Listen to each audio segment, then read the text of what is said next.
currently, contemporarily, at the forefront of our discourse, global discourse on ethics. Again, keep in mind, I am not an ethicist. I don't claim to be an ethicist, but I mean, this is very, very introductory sort of information, so this is not a problem. Number 2, you and/or Vicky use coercive tactics to gain consent from the participant, right? So if we're thinking about the nature of ethical violations,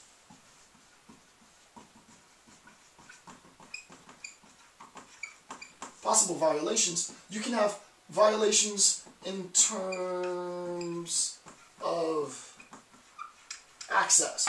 You can have violation in terms of consent, right?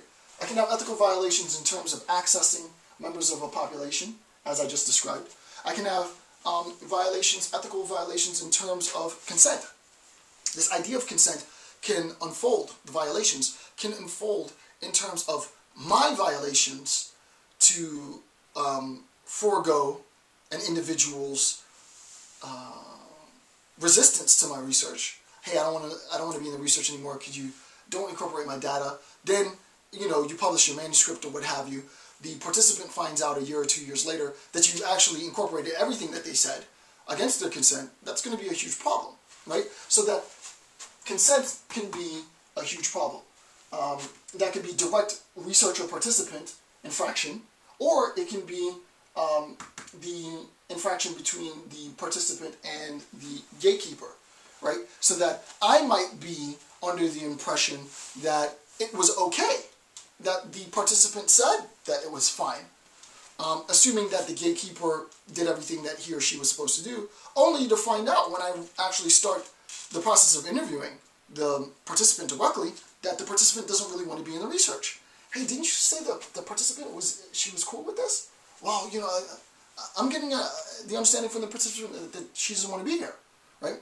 Once you realize that, that's the end of the research, right? So we have to make sure that consent is preserved between all parties within the research. Okay. And there's actually something else that I want to do before I jump to the next page, because there's another example, and I'll talk about this later. There is a sense. Well, actually, let me follow my outline so I don't get off track. All right. So top of page 11, letter A. Here's another violation. Potential participants are threatened to be kicked out of the program if they don't agree to participate in the research project.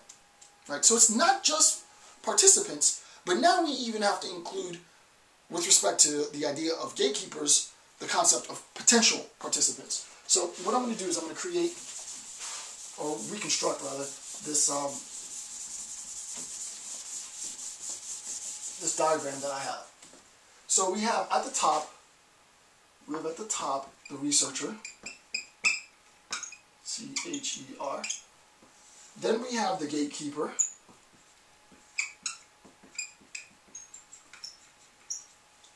Then we have the sampling population, the participants or potential participants.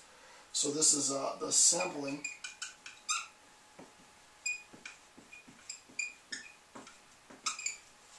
Then we have individuals who are seeking to enter the sampling population. And I'll talk about this in a second.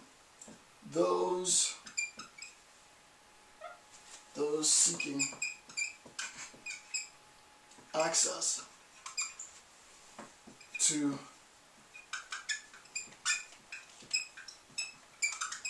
so many different levels. We have the researcher, the gatekeeper, the sampling population. This is my potential participant.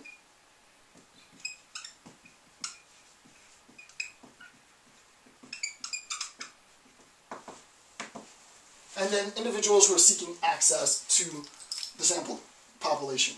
Okay, in terms of ethical violations, where we have a population that is protected by a gatekeeper, we recognize that an ethical infraction can occur insofar as the gatekeeper forces me to pay some type of compensation in order to access this population. I, as a researcher, want to get access to this population.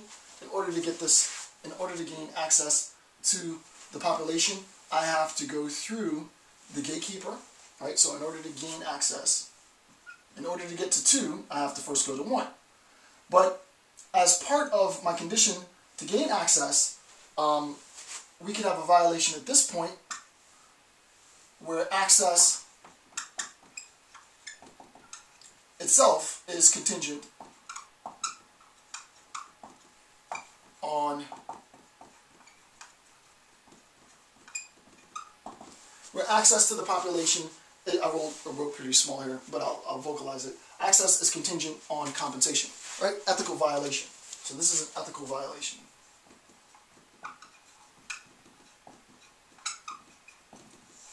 All right, so it's problematic if I want to gain access to the sampling population in order for the gatekeeper to say the only way that you can get to 2 is by financially compensating me, right?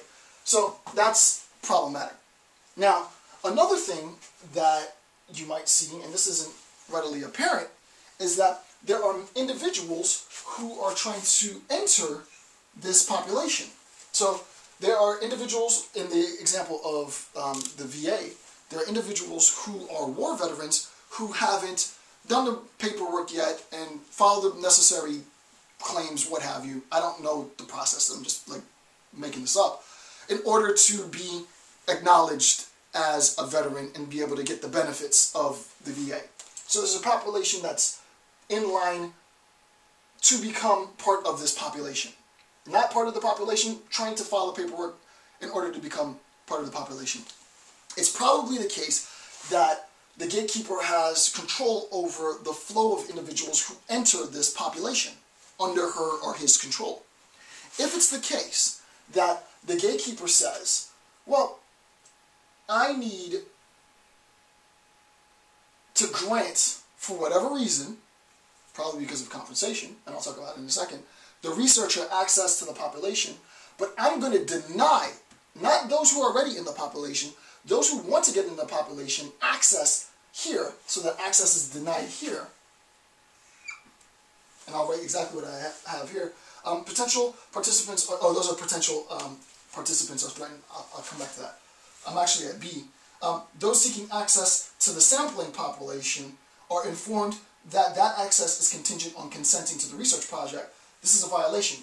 If at this point, right, the gatekeeper says to those who want to gain access to the sampling population, hey, the only way that you guys can get the benefits, the only way that you guys can get whatever benefits lie here is if you agree to do this research, then access to sampling population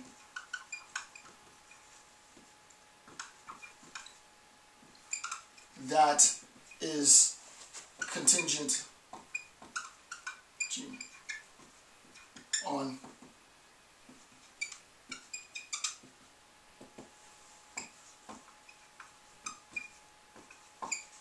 right? It's an ethical violation to deny or limit, regulate access to the sampling population, which is itself contingent on consent. The consent is forced, right? So I want to make sure, because this is a little bit more intricate, but I want to make sure that it's clear. It's an ethical violation on the part of the gatekeeper to say that in order to gain access to members of my sampling population, you have to compensate me financially, sexually, what have you. Ethical violation on the part of the gatekeeper. Again, ethical violation on the part of the gatekeeper if the gatekeeper recognizes that individuals are seeking to gain access to the sampling population. Because let's say, for example, being a member of the VA, having fought in war, there are benefits that you get for being in the VA, and I'm sure that there's a series of documents and bureaucracy that has to be followed in order to gain access to those benefits. Right, so there's benefits here. The access that's protected by the gatekeeper from the research is access to the population. The access that's protected by the gatekeeper from those not in the sampling population are benefits to the population. I want access to those benefits, but if I find out during this interview process that, hey, the only way you're going to get access to these benefits by the gatekeeper